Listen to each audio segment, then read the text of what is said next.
they calculated, like, in terms of happiness, if you can help people achieve a fairly modest reduction in their trait neuroticism, then in terms of happiness, it's equivalent of an increase in your income to over $300,000 a year. If you can achieve these real genuine shifts in some of your trait scores, it's going to make a difference to your life. The topic that I know you came to talk about is post-ejaculatory adaptations to self-semen displacement, a study that I recently read. And I've found in this, contrary to the prevailing view, male sexual jealousy accounts for more cases of family violence, e.g. spouse and child abuse, than social class, poverty, alcohol, or drug addiction combined. This was shared by Rob Henderson the other day. High level. What are your thoughts on post-ejaculatory adaptations to self-semen displacement? Wowzers. That's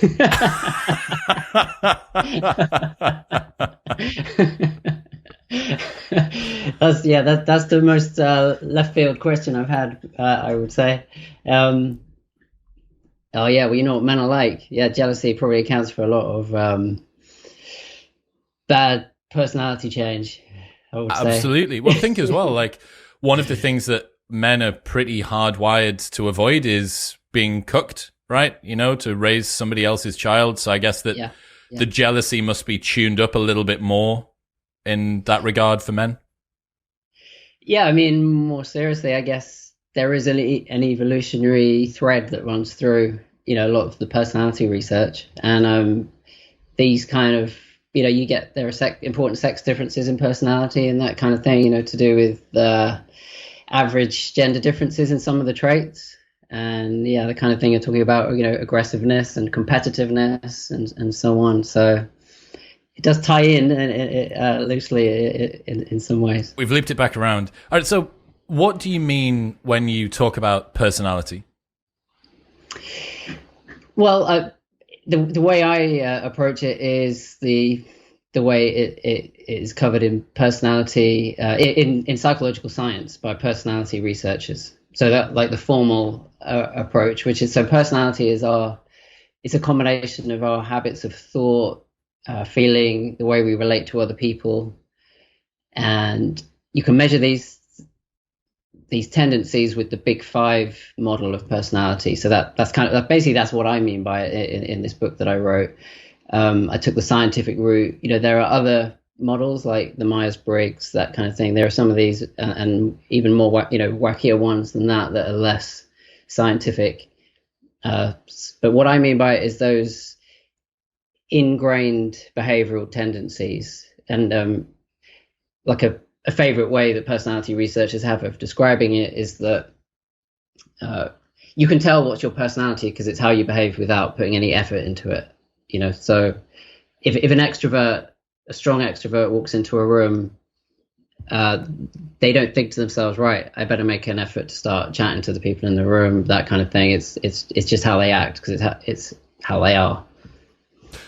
How woo or unscientific are most of the other personality measures and other elements? If Big Five is what personality is, then what's attachment theory, or what's Myers-Briggs, or that red, blue, green thing? Yeah, they're pretty woo because, I mean, they don't have that scientific robustness. So the problem with them is, I mean, on the plus side, a lot of them are very popular, engaging, they're fun. So you're getting people thinking about personality, they're thinking about their behavior and how they relate to other people, that kind of thing. So that's on the plus side. The problem with a lot of these other approaches is you do the test one day and do it again the next day and you get a different score, that, you know, that kind of thing, you know, so that they just don't hold up to much scrutiny. That's part of the problem. What's the difference between personality and mood then? So mood it's over the short term. So a mood state is a state, so it's a transient condition. Personality very much, that's probably something I should have said in the definition, is something that very much plays out over the long term. So we all have our moments where we're lazy, no matter how kind of conscientious we are. You know, we'll all have lazy moments. No matter how highly we score in agreeableness, you know, we're all gonna have our grumpy days and not be short-tempered. So everyone everyone has these little fluctuations, but the key thing with personality is if you keep doing the measures over the long term, you see these tendencies, and they're meaningful tendencies. As we really know, intuitively, we know that our, we've got some friends who are chattier than others, or we've got some friends who are, more idle or whatever it might be. So personality is like mood smeared across time, then. Exactly, and I do think this is something I explore in the book, is these sort of short-term influences interact with our personality, so that there is this kind of malleability to personality. And of course, these little influences day by day can accrue, they can accumulate, and I do think they're important. It's worth paying attention to them, because obviously, as the case I make is that personality isn't set in stone, so it can slowly shift, like an oil tanker. It can be gradually shifted, but the momentary changes are things like mood or emotional state, that kind of thing. How much does personality matter for the outcomes that we get in life? I would say absolutely hugely. Personality traits, these big five traits, correlate with all sorts of important outcomes, whether it's longevity, career success, relationship success or versus difficulties, your health, so many different things, your physical and mental health. Many studies will show that the big five trait scores are as influential as, or even more influential than, other things that people might think of, such as family background, economic background, amount of education, that kind of thing. So it's hugely important. There was one study, one of my favorites, that was focused on trait neuroticism, and they calculated, like, in terms of happiness, if you can help people achieve a fairly modest reduction in their trait neuroticism, then in terms of happiness, it's equivalent of an increase in your income to over $300,000 a year. So just to get some kind of handle on, if you can achieve these real genuine shifts in some of your trait scores, it's going to make a difference to your life. And probably a little bit easier than trying to earn an extra $300,000 a year. Absolutely. Yeah. Okay. So getting down to a biological or a neuroscientific level, what's personality there? Is it just like myelin sheaths running through the brain? What's going on? Yeah, because it can seem sometimes a little bit, I suppose, woolly and subjective, But again, these big five traits, they correlate with significantly with some very meaningful physiological parameters, suggesting that personality, one way of putting it is that it gets under the skin. So, for example, people higher in neuroticism, which basically means you're less emotionally stable and less emotionally resilient, they have less folding in their brain, less surface area in parts of the brain that are involved in emotion regulation. For example, you find that people who score higher in conscientiousness, how self-disciplined they are, orderly, ambitious, that kind of thing, they have, one study looked at levels of cortisol in the hair, because you can measure cortisol in the hair. People who score higher on a personality test in conscientiousness, they have lower cortisol in their hair. And cortisol is a hormone related to stress and inflammation and that kind of thing. So these kind of more objective measures, the gut microbiome is another one that correlates with some of these big five traits, whether you have kind of more healthy gut bacteria or less healthy. Blood pressure, heart rate, quite a lot of these things, they correlate with these big five traits, suggesting, there is like this objective component to it. So it's not just learned behaviors. It's not just habits and routines. People have predispositions physiologically that are gearing them toward being a particular style. But I imagine that there must be multiple different ways to achieve certain personality types. So somebody could be high neuroticism because of that folding element, or maybe they have more cortisol receptors, perhaps. Maybe that there's a ton of different ways that could be contributed to that biologically. Then it could be learned behavior. Maybe it was past trauma. Maybe it's to do with attachment. Maybe it's to do with upbringing. Maybe it's to do with whatever. So it's kind of the same way as I had Robert Plomin on the show, and he was talking about the heritability of weight. And he was saying that he naturally gets quite fat, but mentioned that there's lots of different ways to be fat. You could be fat because your ghrelin response is downregulated, so you don't actually know when you're full and satiated that well. Maybe you have an aversion to exercise. Maybe you require more sleep than most people, so you're more sedentary. Maybe, like, the point being that you can reach the same state in terms of presentation as other people, whilst coming to it from a very different place. Is that right to say, or wrong? Yeah, absolutely. So there's a strong genetic component to our personality traits, which tapping into some of those biological processes, that you were mentioning. But it's about 50. It counts for about 50% of the variation that you see in personality between people. So that leaves obviously a large chunk shaping us for our experiences, our relationships, the environment that we're raised in, and all these things, and these factors continue to play a role through life. And those sort of physiological parameters that I mentioned that are connected to the traits, I think you have you've got a two-way feedback loop. So if you're in poor health, or if you don't pay attention to your physical fitness and so on, there are studies suggesting that is going to have a harmful influence on your personality traits. How so? Things like lack of sleep, smoking, these kind of things are correlated with, longitudinal studies show further down the line, you see these kind of harmful effects on the trait, on personality traits. Which trait in particular? Neuroticism?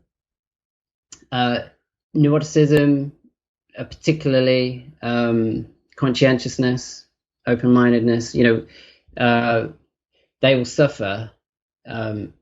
Extraversion as well with smoking. Extraversion will tend to go down because it affects habits like smoking affect our ability to enjoy reward, other forms of reward.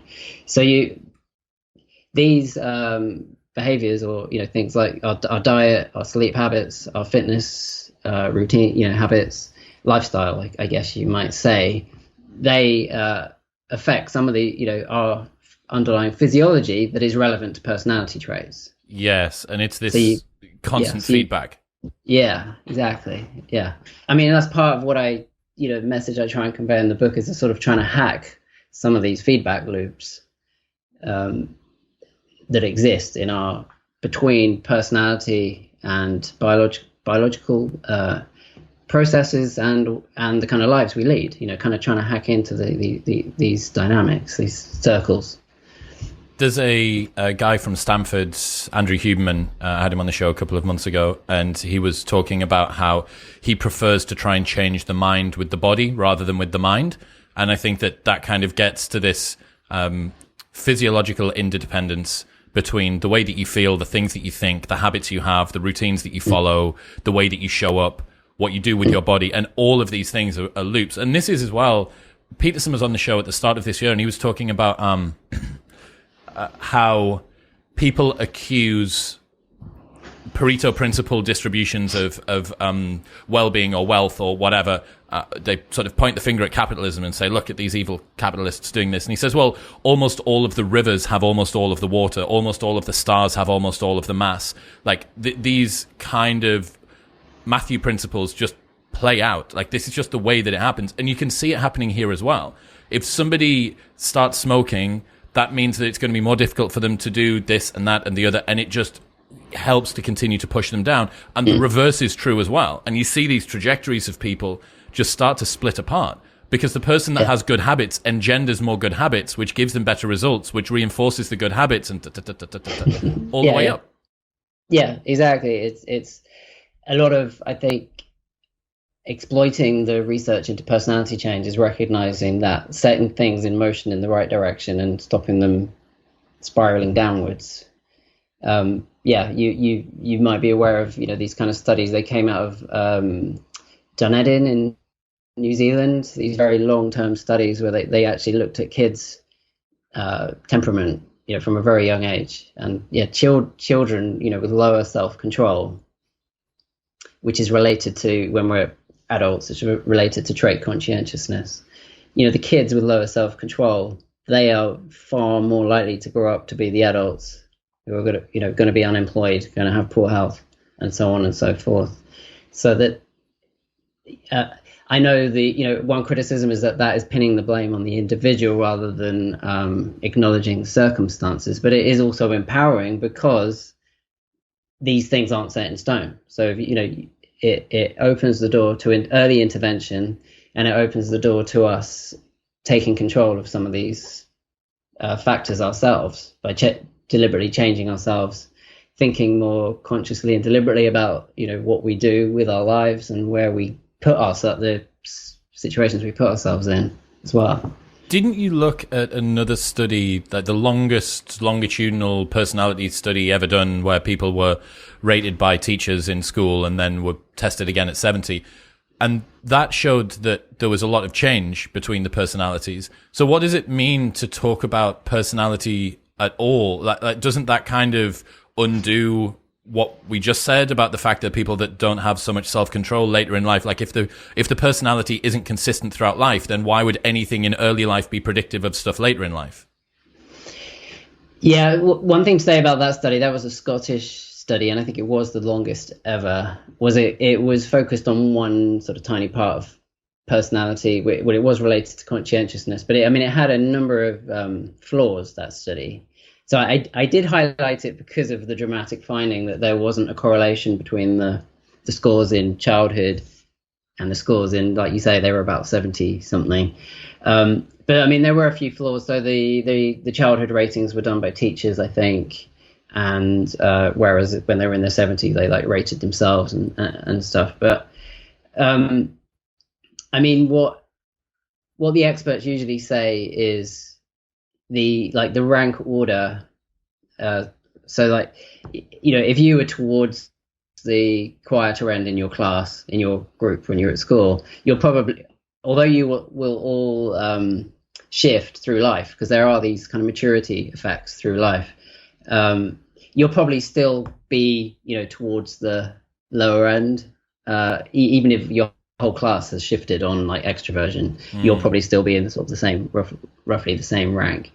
There was another recent study, I think it looked over 50 years, comparing personality scores with the same group of people, with a 50-year gap. And they looked at 10 different traits, rather than just the one. And I think they found 98% of the participants showed meaningful change on at least one of the 10 traits.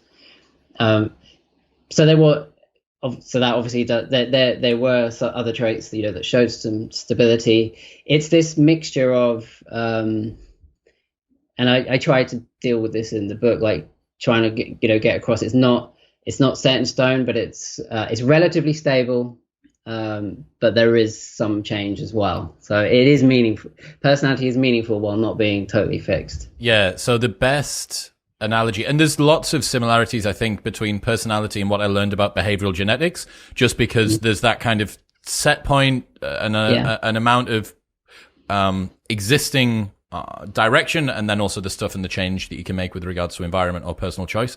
And Plomin says genetics do not predetermine, but they do predispose. Yeah. And I feel like that highlights the personality thing. All right, so is it right to say that who we are is our personalities? And if that's the case, what does it mean to change the personality? Does that mean that we're not accepting ourselves? Does that mean that we're changing who we are, the existential gap between Chris's personality and Chris himself? Yeah, so it can start to get quite philosophical, can't it? Yeah, about what makes us us. And I wanted to, yeah, I mean, I delved into this stuff because I wanted to know how much we can really change for the better. I'd been covering psychology and neuroscience for so many years, writing about cool new studies and so on. This was something I kind of kept coming back to. Like, does any of this stuff really work long term? And I suppose that's personality I thought provided an excellent frame for that, because it's kind of getting down, really deep down. It's not just changing habits. It's not just changing your routines. It's really, these are your, as we were just discussing, relatively long lasting, stable traits. Can we change those? So it's a very important part of who we are. It's one way of capturing what makes us us. I wouldn't say it is everything. Other things, that are an important part of who we are things like our morals, our values. In some ways, I would say our relationship, the relationships that we hold dear, that are meaningful to us, that is a key part of who we are. So we can change our personality, but still love and care about the same people. We can change our personality, but still have the same core values, still believe in the same priorities and principles in life. Other aspects of ourselves, that I encountered, researching this stuff was, like the story we tell about our lives in a way is a part of who we are. And of course it can be told different. You can tell your own story in different ways. And that is that you've probably heard there's a form of therapy like narrative therapy. And a lot of that is about helping people tell their story differently and thereby actually in a way change themselves or how what they feel like, to themselves.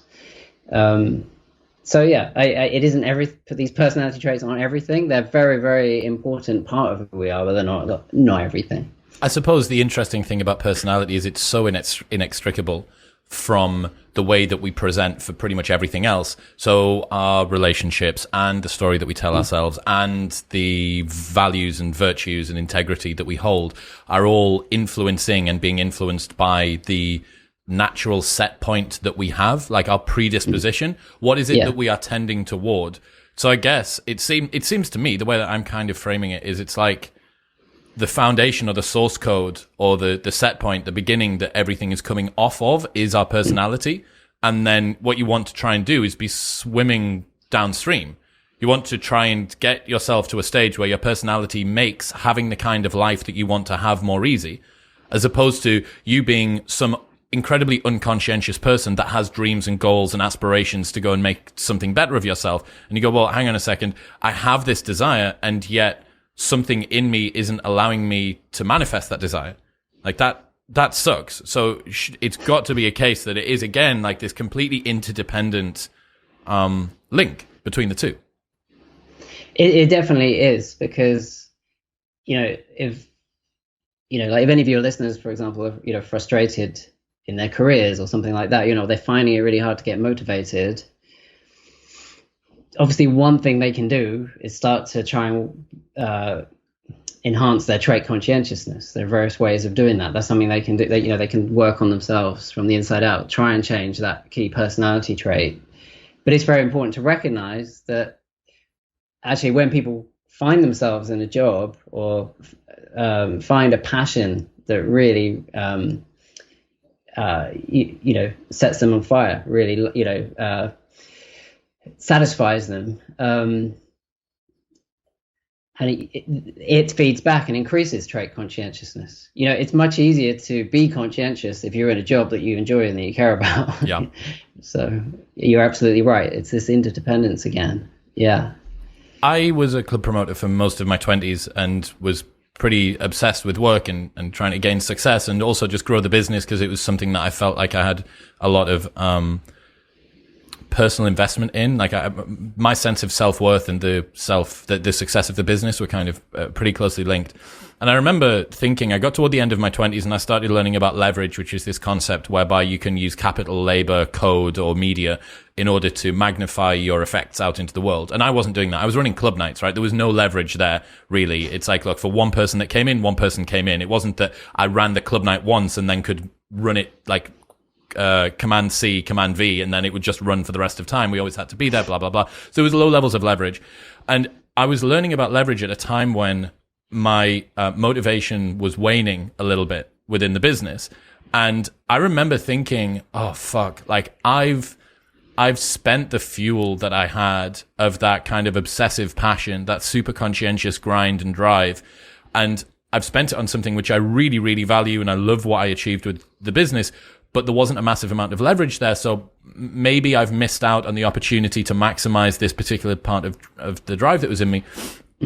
And then 4 or 5 years hence now doing the show, and because I get such positive feedback and the dopamine from the show is just insane, I've now rediscovered that same degree of drive and conscientiousness and obsession that has been fed back to me by another new project, but this time it's with leverage. And I remember thinking, it was just an interesting insight that I've not spoken about before, that I thought I'd not wasted, because I didn't waste it at all, and I adore the work that I did, and it was very successful and fulfilled me. But I was concerned that I'd kind of spent all of the fuel tank that was there. And I saw in front of my own eyes what happens when the environment re-enables and like re-kickstarts that capacity for super, super, super high conscientiousness. Yeah, so I think in an alternative reality, a version of reality, if you hadn't made that big career change, I think what the research would predict is there is a risk you like you say, you had a lot of motivation, you were very organized and driven, but obviously something was the reward was diminishing maybe or whatever, as you were describing.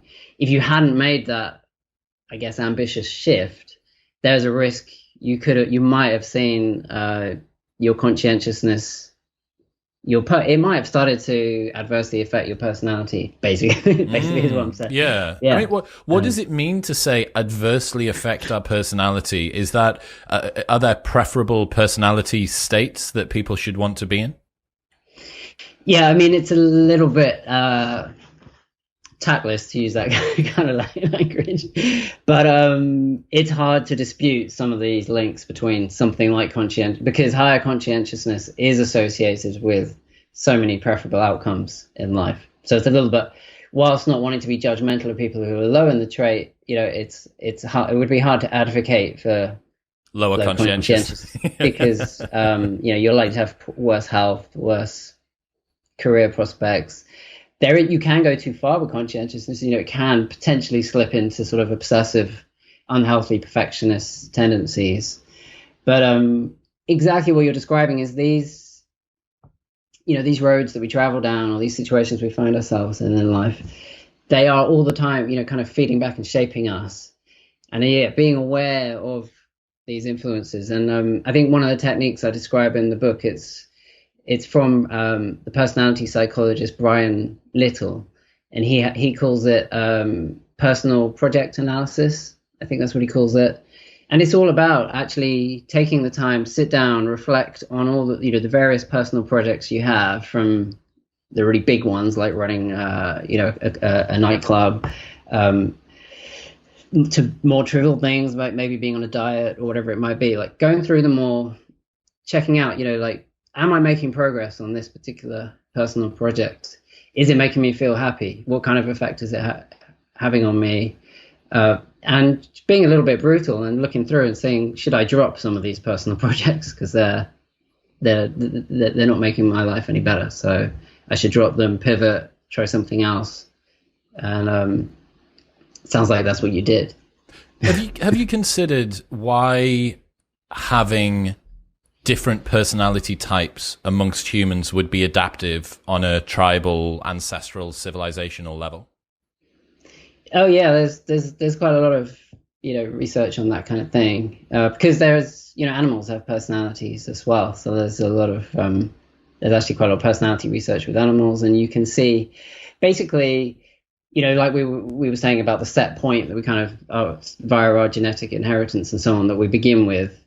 Our personality disposition, if you like, that we start out with, is a little bit like our own niche or our own kind of strategy. So while there are a lot of advantages, for example, to being more extroverted, extroverts tend to be bolder, they're more likely to get the on the hunt. They're more likely to get the lion's share of the hunt, the kill. They're more likely to find a mate to reproduce with, that kind of thing. There's also a niche, an adaptive advantage niche for the person who is a little bit more cautious, who hangs back, who looks out for danger. So for a lot of these things, there's usually you can see some pros and cons depending on where you sit on the continuum with some of these traits. And even if for the majority of people it's better to be one way, you can sometimes see, oh well, there's there's an advantage over here for a minority of people who might be different. Whether it's being a little bit more wary or whatever it might be. Yeah. Especially across an entire group size of a tribe or something, I'm going to guess as well. If you've got, I learned this about psychopaths. I asked about how psychopathy sticks about. I was like, look, if you've got a Dunbar number of 100 or 150 or something, why are they not all just killed? And if there's a strong genetic component to this, why are they not all just killed? And the guy that I was speaking to said, well, kind of, but also if you're a Viking tribe and you want to send a raiding party across to Lindisfarne for them to go and fuck up some Geordies in whatever 1000 BC, 1000 AD, it makes sense to have some psychopaths. So it's actually adaptive. And I guess it's kind of the same here, that if everybody was super conscientious and super extroverted and super whatever, what we would consider to be more preferable states, no one's actually going to be saying, hang on, do we actually think that this is a good idea? Maybe we should sit back. Maybe we should consider this, that, and the other. And across an entire population, it does make sense. And then also our desires around other people.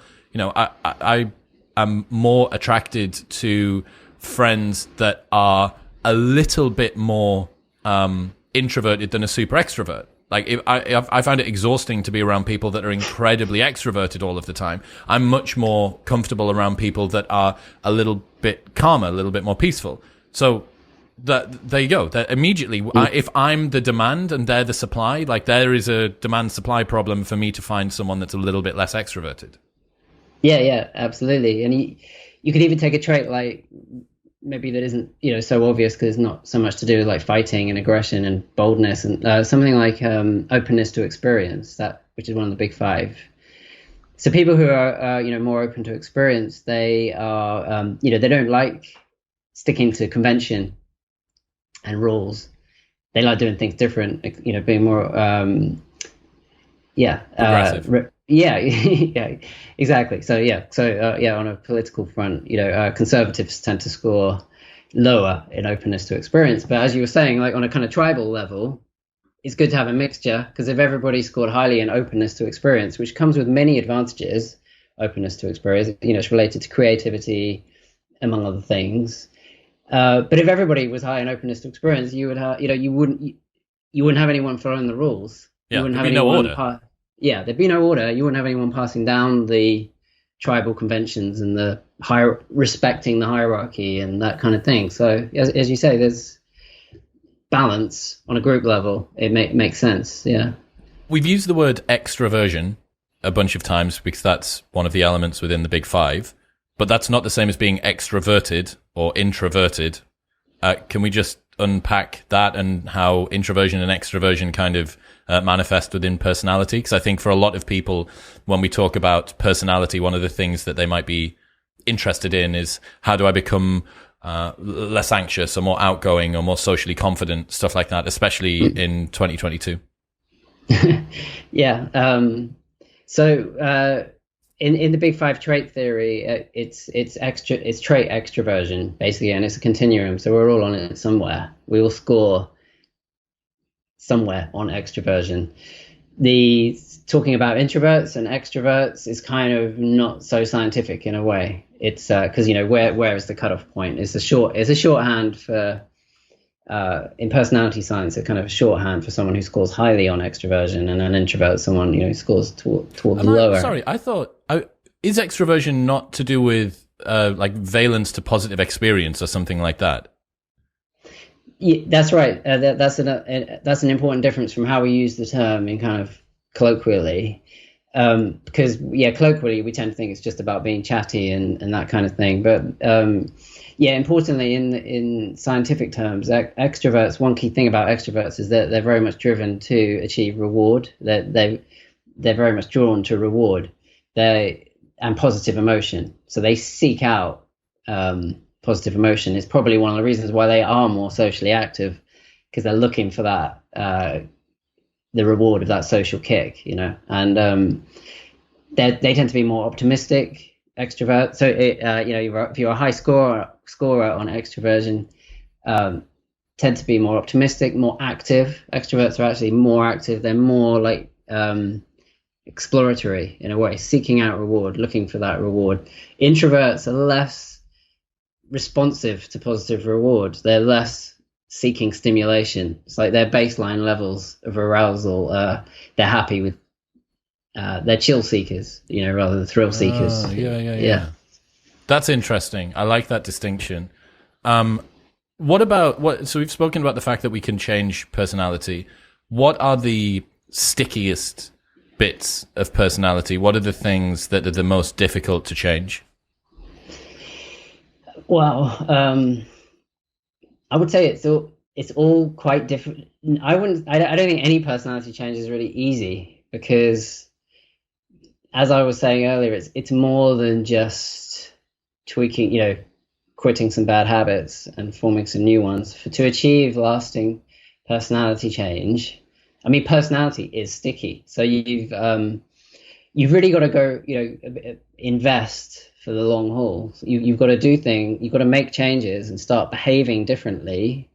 And there are various ways to do that we might want to cover. You've got to practice these techniques and strategies and make these changes in your life at a pretty rigorous and radical level, really.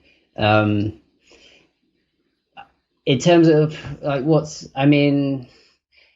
I'm guessing, I don't actually know if some traits are harder than others, but I'm guessing neuroticism, as in like as I was saying, that emotional instability is probably the one people struggle with the most. And I only say that because when people are asked what part of the personality they would most like to change, that is the most popular change that comes up in surveys. People wish they were not so emotionally unstable. They crave emotional stability and contentment, I guess. Yeah. Well, I mean, It makes sense that in a self-report, the things that people struggle to change the most would be the things that would come up first. Yeah. And I also guess that there's maybe a kind of like a self-defeating element to neuroticism. The fact that having a high susceptibility to negative emotion would make downstream from that a lot of the changes that you're trying to enact more difficult. So it's kind of one of the Matthew Principle problems that we mentioned earlier on. Yeah, I mean, speaking from experience, I would say, I personally, I would say I find dealing with changing neuroticism the hardest. And something for people to be mindful of if they kind of embark on trying to change some of their traits is watching out for interactions. Because I think I found it like, when I was writing the book, as you can imagine, I tried to live out some of the advice, or as you should do, I guess, practice as you preach. And I think things like conscientiousness, there are so many sort of practical steps you can take, things you can do, extraversion as well. But I think you can get some interactions if you're not careful, because if you've got some neurotic tendencies, you can start to get stressed out about, some of your things you're trying to work on in other aspects of your personality. So it's worth sort of watching out for all the dynamics between the different aspects of yourself and the different traits. Very interesting. What about the roles that we play in life and how they interact with our personality? Like if we get a new job, or we join the army, or we become a parent or something like that, you see people, they talk about, I'm such a different person since X, Y, Z. I got married, I had a kid, I started this new job. What's going on there? Yeah, well, exactly. It's one of the, these big life changes have a huge influence on personality. So one of the most, I think, robust theories is social investment theory. This is this idea, that when we take on roles that are meaningful to us, that we find rewarding, and that very clearly signposts to us what is required of us. That's a very important part of it, where it's made very clear to you, this is what is required of you, and you get a feedback loop because you get rewarded for when you fulfill those requirements. Then you see people increase in trait conscientiousness, and that's called social investment theory. And some of the other things you mentioned, becoming a parent. Some of the findings here are kind of a little bit confusing, because you might think of all the roles in the world, becoming a parent might increase people's conscientiousness, but the studies I found did not. That wasn't the result they got, and the researchers speculated that is because, what I was saying about it being necessary, that it's very clear what is required of you. The researchers in this case speculated that becoming a parent isn't linked with becoming more conscientious, partly because it's just such a maelstrom of chaos when you become a parent. Is actually not that clear what's required of you. It can be pretty overwhelming. So actually you tend to see, at least in the very short term, you will tend to see increases in neuroticism, self-esteem might go down surprisingly, and this is short term, and extraversion can go down as well. Again, not that surprising, because it's much harder to socialize and get out and about, that kind of thing. But yeah, and our relationships is another one. Getting married, you tend to see, so people's, again, extraversion goes down after getting married, that kind of thing. And just friendships and so on can influence us, because I think what just now you were describing about the kind of people you like hanging out with because of how they make you feel. There's this really cool concept, which is pretty new. There isn't a lot of research on it, called affective presence. And it's this idea that it's almost like another trait, if you like, that we each have a certain affective presence, which is how we tend to make other people feel. So if you spend your time, let's say you got a new job and your colleague who you work with every day is particularly grouchy, bad-tempered and boring, or whatever it might be, that is, so they got a very negative affective presence, and it brings up, you imagine you're in that job for months or maybe years. Every day you're exposed to that influence. It's worth being mindful of these things and how they actually, it's going to shape your own personality. I can see how this would be adaptive again as well. If you get into a relationship, or if you have a kid, being higher in neuroticism, being more attuned to negative emotions makes sense, because that'll probably tune you into the negative emotions perhaps of the newborn child or your partner that you just got into a relationship with. Reducing extraversion is going to mean that you're less outgoing, you're less sort of seeking, which is also going to be protective of you and a family. I'm going to guess maybe getting into a relationship might reduce openness to experience a little bit as well. Although conversely, maybe you could say, well, now I have somebody comfortable that can back me up, which means I can afford to be more open. I don't know. My point being that, I can see an adaptive explanation for a bunch of these different things. You talk about a challenge mindset and a threat mindset as well. What's that, and how does that play a role here? Oh, yeah. Well, I think I brought that up in the book in relation to, because I have this chapter on the dark triad. I know you mentioned psychopaths earlier. And let's get into it, Matt. I want to talk about you want people to channel their inner dark triad and utilize it. Talk to me about that, and then how does that relate to the challenge mindset? Without fully going over to the dark side. But still the advantages without the negatives. That's what I was trying to find ways to do that. And yet, so something that psychopaths have. Have you had Kevin Dutton on your show? I have not. I had, his name's going to escape me. Not Keith Campbell. Keith Campbell was the guy that did Narcissism. Yeah. Michael Williams, someone like that. So I haven't had Kevin Dutton on. Do you think I should bring him on? Is he cool? He's very cool. Yeah. I'll get an intro to him off you once we're finished. Yeah, he wrote The Wisdom of Psychopaths. And so one of the sub-traits, so there are these kind of three sub-traits in psychopathy, and one of them is what they call fearless dominance.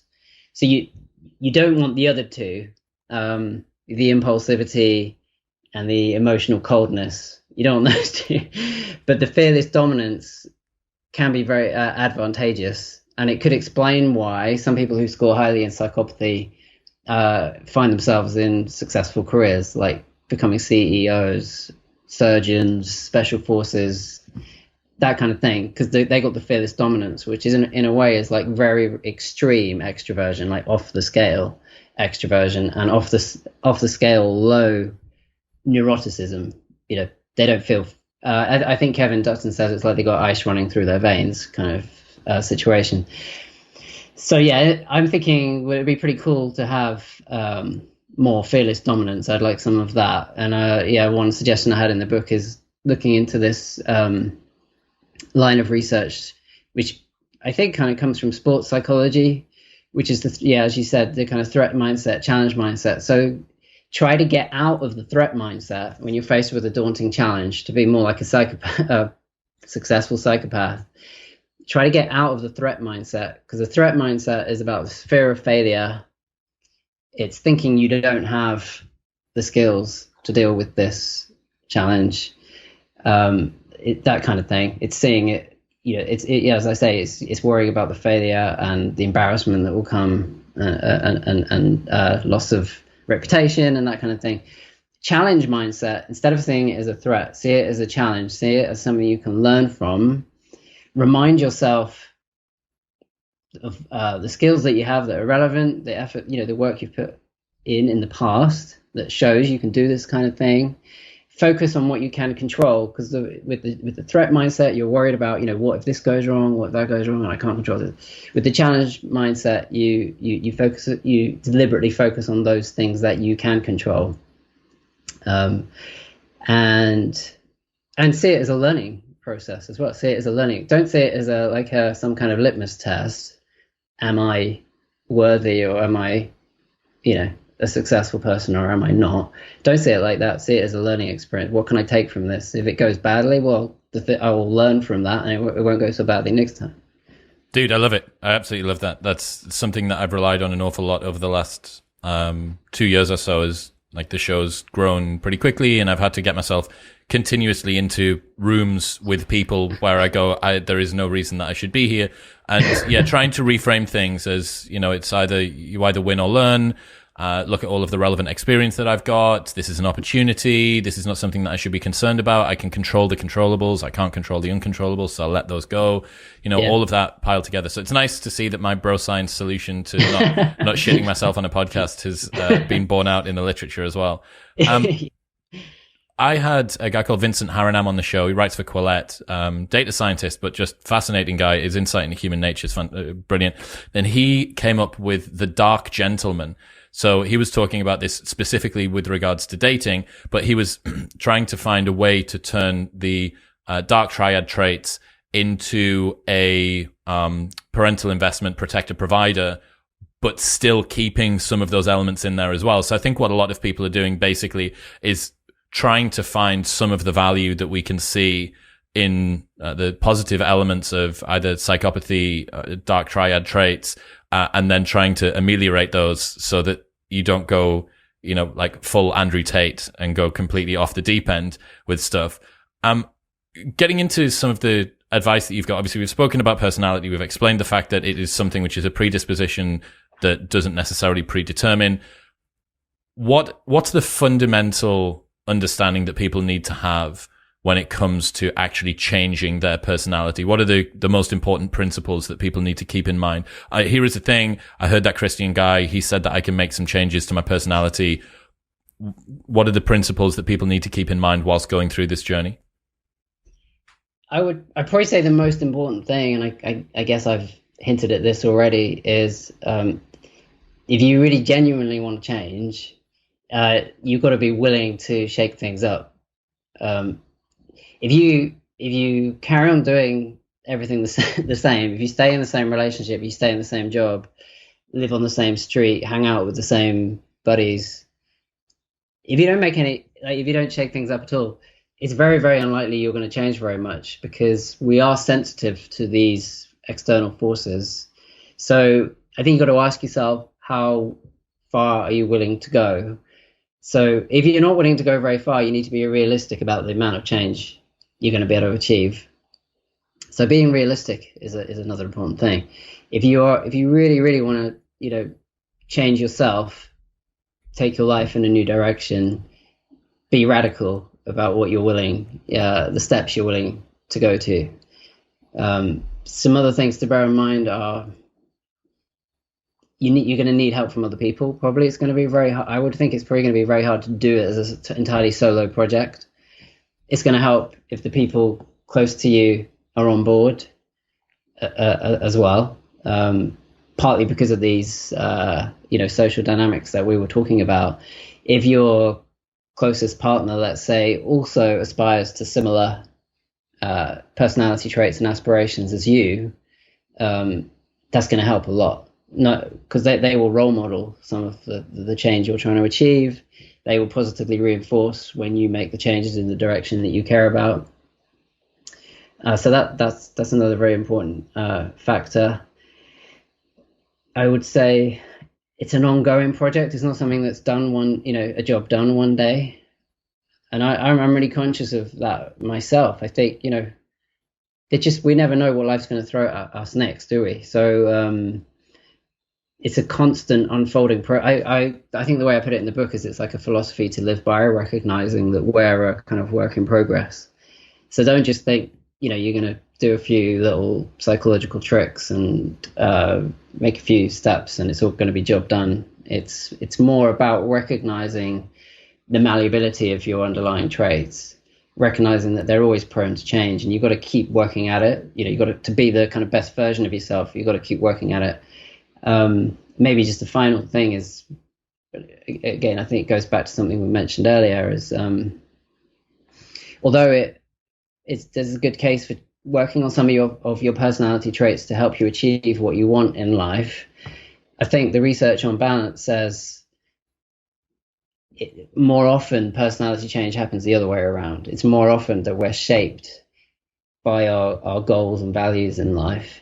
So think hard about, who do you want to be? What kind of person do you want to be? What do you want to do with your life?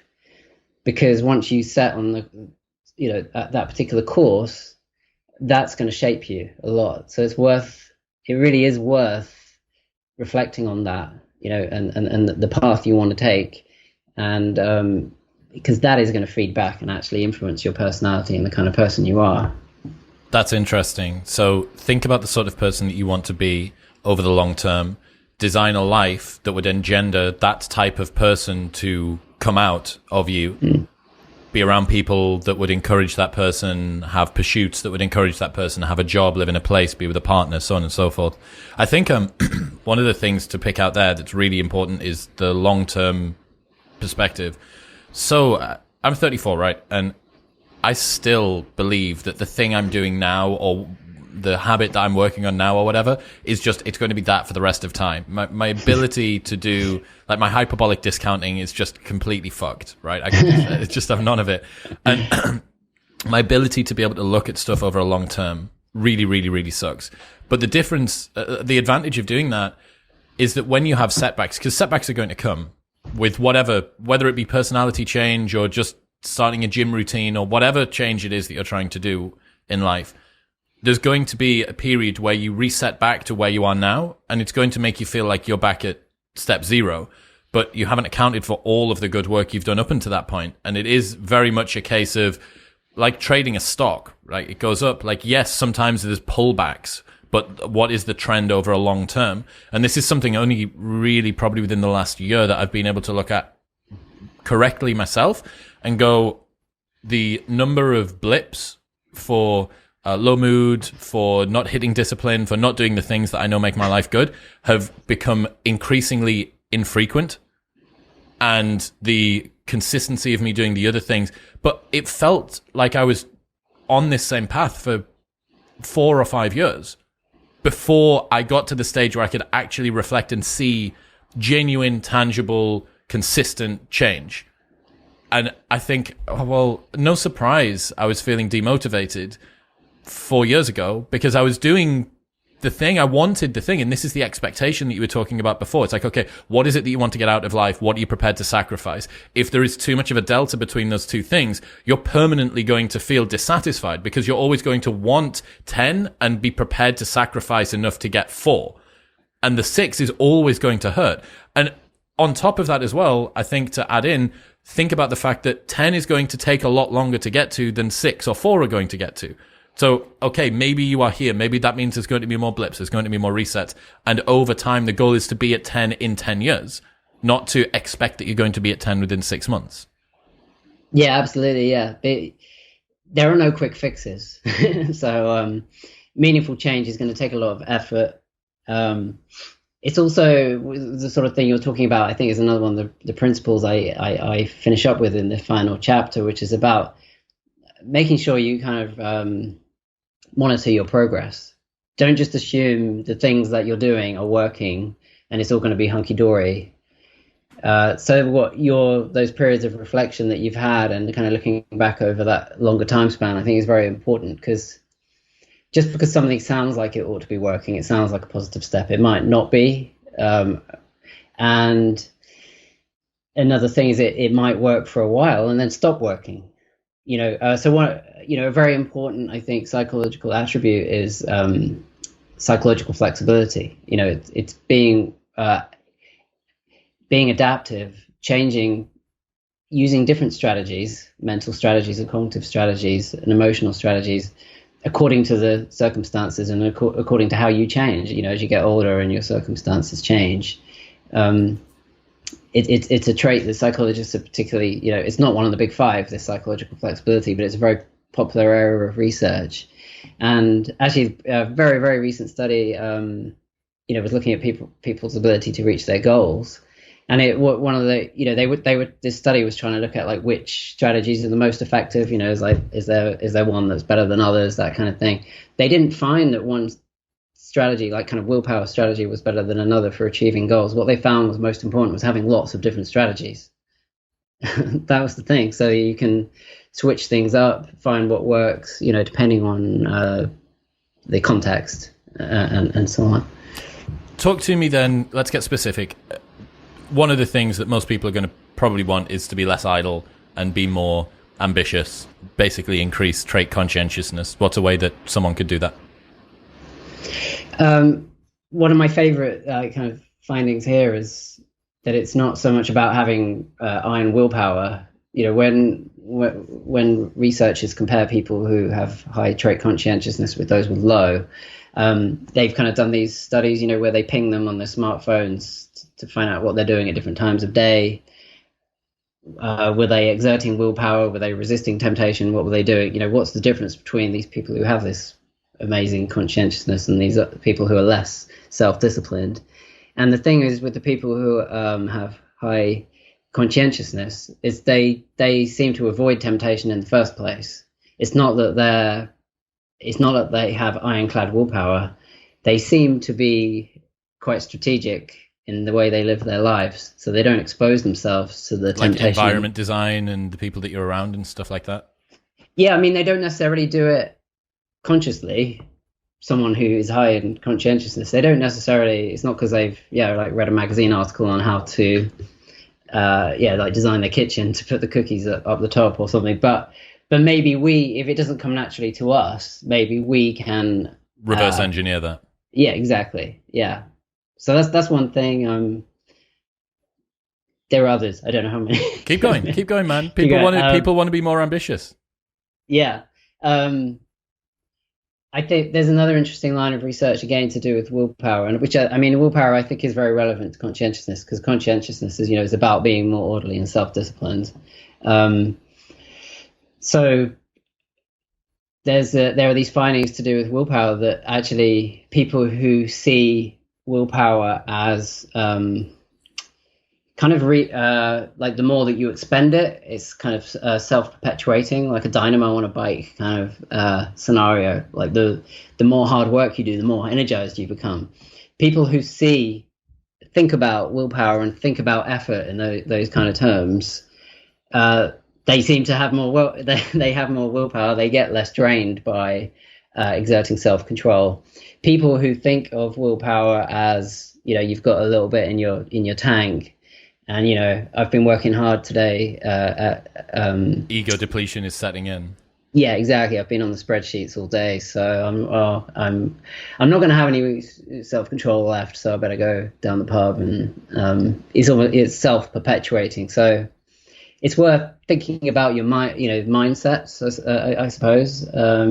Dude, have you considered? I learned about that maybe 3 years ago, something like that. That basically your view on willpower determines your experience of willpower. That willpower depletion and the Roy Baumeister marshmallowy stuff is basically a self-fulfilling prophecy. What do you believe about willpower? It ends up enacting that.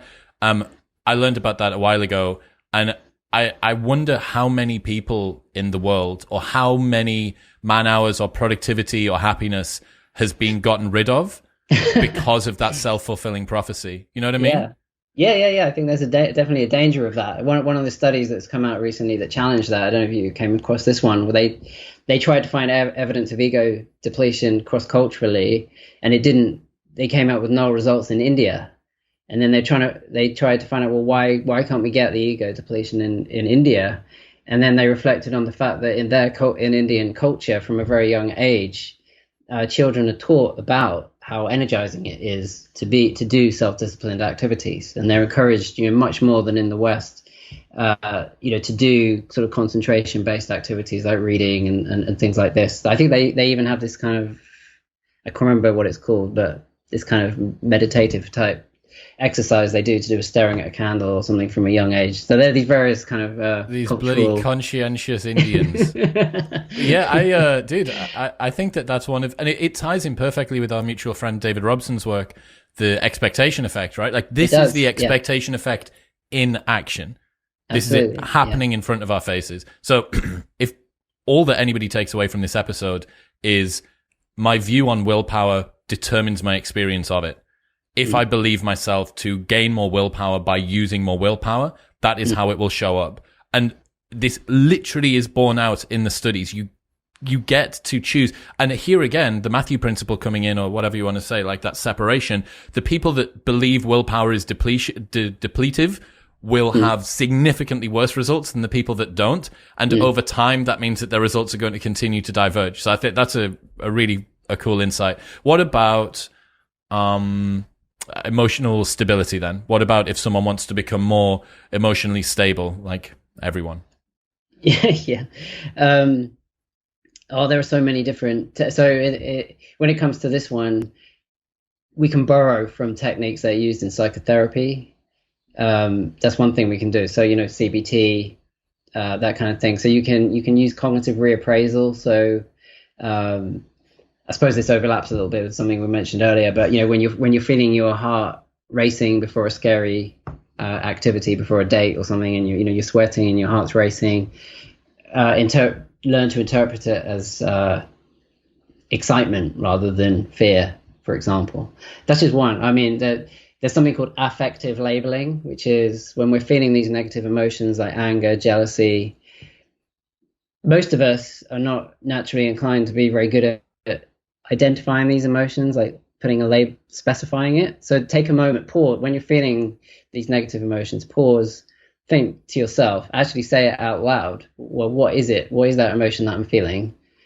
This is called affective labeling. And researchers have found that this dampens down the negative emotions. And they think it's because by taking that moment to pause and identify it and think about at a granular level, what is the emotion I'm feeling? It draws our attention to the precursor. What led me to feel this way? We're more likely to act upon it in a constructive way. It creates distance as well, right? You're distancing yourself. My friend Corey Allen, meditation teacher, calls it the mindfulness gap. Isn't it fascinating that CBT has come up with what was that one? Something labeling. Affective labeling. But if you were doing Vipassana meditation, it would be noting, right? Yeah. And it's different perspectives on different sort of terminology, but on the same sort of element. Okay, so we have the ability for people to reframe stuff as I'm not nervous, I'm excited. My friend Bridget says that before she goes on stage. She's a comedian who started late, and she has a little mantra: "I'm not nervous, I'm excited. I'm not nervous, I'm excited." The labeling. What else? Give us a final one when it comes to psychological stability and mood and stuff. Okay, well, final one, a little bit different and maybe slightly less obvious is I don't know if you know these kind of brain training like tasks. So there's one called the N-back task. So if any of your listeners Google N-back task, like there are loads of the letter N, B-A-C-H? B-A-C-K. Got you. So N hyphen B-A-C-K. Yep. Yeah, the N-back task. Google that. There are loads of free versions online. It's to do with keeping track of a train of numbers or letters, and every now and again you're prompted to recall the letter or number that was N numbers back in the sequence. So it's a kind of form of cognitive kind of brain training that trains your cognitive ability to kind of pay attention, because you can have two dual streams, so you get good at kind of monitoring two at once. These exercises have been shown to reduce anxiety, and researchers think that's because one cause of anxiety is a lack of mental control over our thoughts. We find our mind drifting to worrisome thoughts. Brain training exercises like the N-back task help us cultivate more mental control. So it's another way of getting a grip over your sort of emotional regulation. That's cool. It's like adding in some extra RAM. Okay, so final one, I think, look at me just claiming to know what everybody wants from their personality improvement. I think that becoming more confident and more extroverted is probably something else that a big chunk of people would like. Have you got any advice or any techniques that you like to improve that? So extroverts tend to be more optimistic, when they live longer as well, right? They have better health. I think there's some confusing research around generally I think they have better health, so they tend to live longer for that reason, but they are also more prone to kind of risk-taking behavior, like jumping off a building or something. Yeah, exactly. So you get that. Okay, yeah. Anyway, they tend to be more optimistic, so that's one reason they're more willing to throw themselves into these challenging social situations and other things. There's a range of interventions for increasing optimism, and one of them is called the best self exercise or something like that. It really involves is spending some time sitting down, and you can repeat this each day to get into the habit of it, and imagine picturing yourself kind of 5 years or so hence, everything's gone as you hoped, or your dreams have come true, this kind of thing. And it's spending some, I suppose you can see it as like a little meditation exercise, spending some time imagining best possible self. That's what it's called, best possible self. Again, if you Google it, I think it comes up. Studies have shown that regularly practicing this little exercise helps increase optimism, and that's going to feed into your extroversion. I mean, I would say with trait extroversion, more than any of the other of the big 5 traits, it's kind of it's the fake it to make it is actually spot on there, really. I think the more you put yourself out there, join it sounds kind of common sense in a way,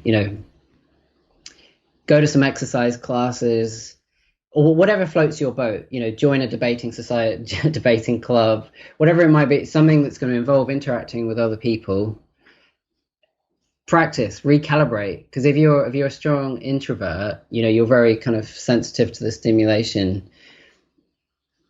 Actually put yourself out there, make these behavioral changes in your life if you want to be more extroverted, and you will recalibrate and you'll learn the skills of small talk, that kind of thing. Be a little bit strategic about it at first, get up to speed on the latest sports results so you can have a chat about whatever it takes. It's going to feel forced at the beginning, for sure, of course it is, but practice does make perfect, and you'll recalibrate. There's a brilliant book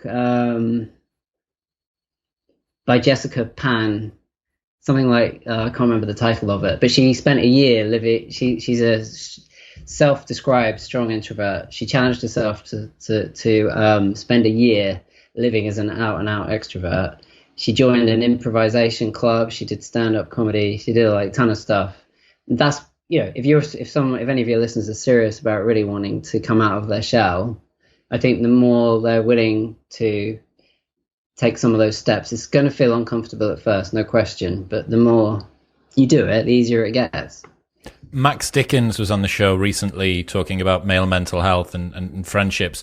But before that, he wrote a book about how improv basically changed his life. And he founded a company called Hoopla, which is one of the UK's biggest improv companies. And he was talking about how important it is for people. You go into improv, and he basically said it's like a trial by fire of all of the things that you don't want to do. But the point is that failing in an improv class is applauded. So you get positive reinforcement when you mess up, which makes the price of messing up significantly less. And you're also watching everybody else mess up, and it's kind of light. And I think that there definitely is, I know in my more introverted times, you create quite a high, there's